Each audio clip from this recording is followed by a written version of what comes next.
Ayan ang mga kagrasa, oh. Malapit na magtagpo yung magkabilang poste, gamit ang form traveler. Ayan. Ito naman yung dulo niyan mga kagrasa, oh. Ayan.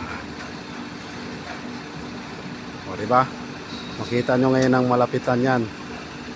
Ayan yung itsura niyan. Ayan. Kaya ganito yung diskarte ng mga kagrasa. Kasi dito sa area na ito mga kagrasa, dito sa tubig yan, ilog ng Sulupan.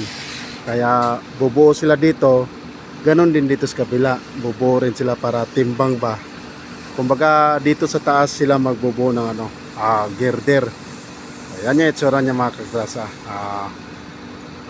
Malapit na magtagpo yung magkabilang poste, gamit ang form traveler. Ayan mga kagrasa.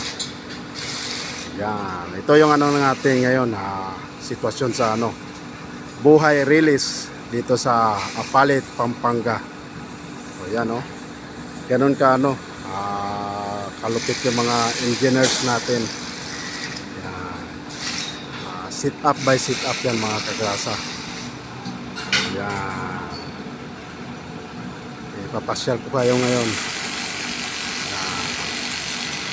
Yan, diba? Kita nyo na. Okay mga kagrasa, kahit pa paano naikumusta ko kayo ngayon dito sa